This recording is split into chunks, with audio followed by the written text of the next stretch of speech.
Hello, I'm Robert, fact-checking the stories that scare you. And this time, it's about this news about, it says a flu virus with pandemic potential found in China. And we've been getting, this has happened ever since the start of the COVID-19 outbreak, things that would never have hit the news before.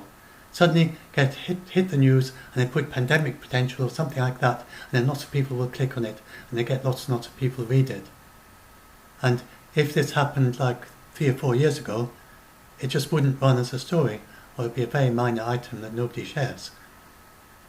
And so we had, for instance, avian flu and the what's that one in India, the one that hardly spreads to people at all, and it all hits the news, and so this is really very, very exaggerated. So this was a similar story back in, and that was because it's coming from China, maybe makes it hit the news more. This was an example story from 2011, where this was from the US. A new flu strain makes health experts nervous in the Scientific American. Let's go back and look at about, so if I go here, now where do we find it?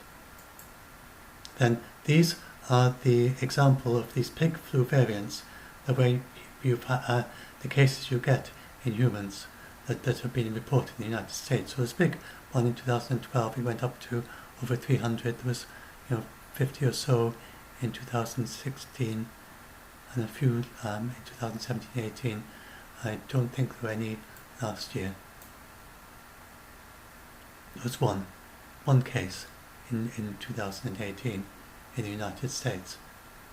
So this is a thing that happens from time to time. And if you look at the CDC, it says sporadic infections and even localized outbreaks among people with variant influenza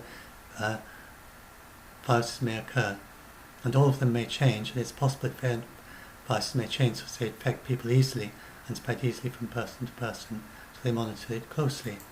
And here we say again, when they're infected by these ones known to be genetically similar to viruses circulating in swine, they're labelled, denoted with the letter V. And if you look there, all these ones are denoted with the letter V. So these are all swine variant influenzas. And most have occurred in children, and in most places direct or indirect exposure to swine prior to onset of illness. So there's nothing too unusual about this. And now if you go to the paper itself, then it says it's been circulating in China since 2016, this particular variant that they found. And it's been predominant in swine populations since 2016. And because of the possibility of human-to-human infection, and they found that amongst people with occupational exposure, that 10.4% of swine workers were positive for it, especially in the age 18 to 35, which is very similar to what the CDC was saying. So this has been a possibility since 2016, and whereas the one in the US had quite a big amount in 2016 of their variant. So that they had some variant. They had 81, if I'm reading that right, detected cases in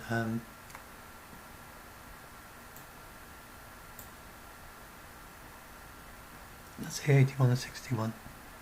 I think it says 61. They had 61. 61 detected cases in 2016 of one of their swine flu variants. So this is not something to worry about right now. It's something to keep a close eye on.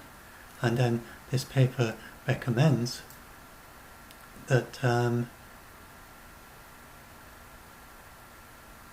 controlling the variant in pigs and close monitoring in human populations, especially the workers in swine industry, should be urgently implemented. Now, if it ever did become a problem, then this is a flu variant, and they know how to make flu vaccines, and those can be made quite quickly. They're not like coronavirus. The big problem with coronavirus is that with COVID-19 is that no one has ever made a coronavirus vaccine before. Now, it's not like AIDS. With AIDS, it's impossible to make a vaccine. But with coronavirus, it is possible. They've got lots of challenges, but they know they've basically got the map of how to do it.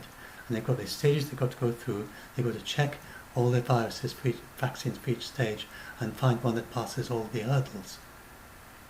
But it's an end in sight.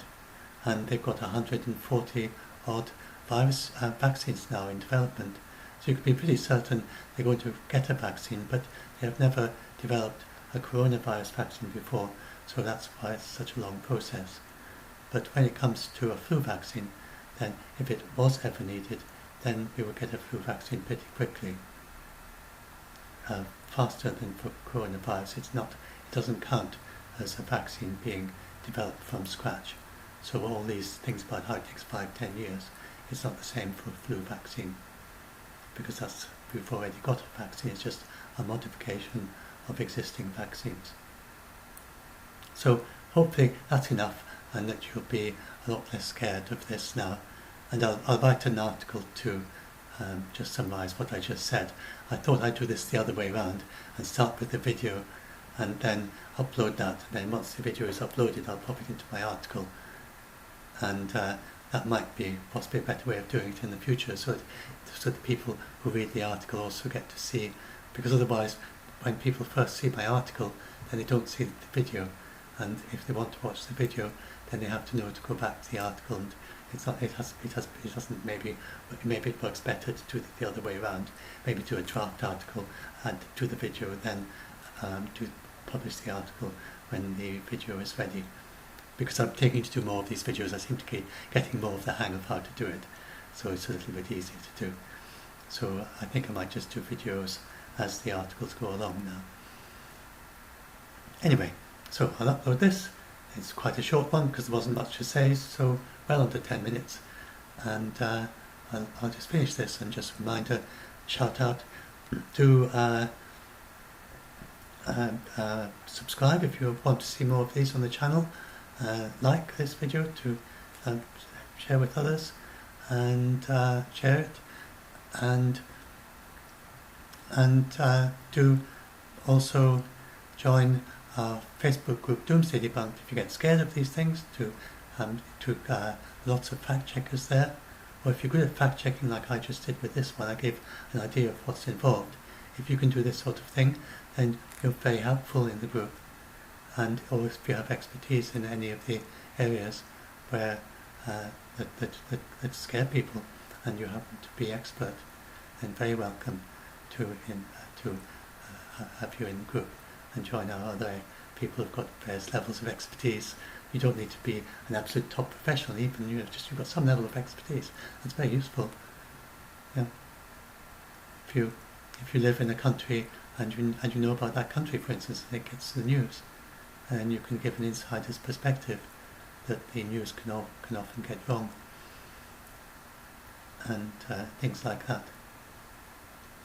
So anyway, so I'll leave that now, and I'll upload this.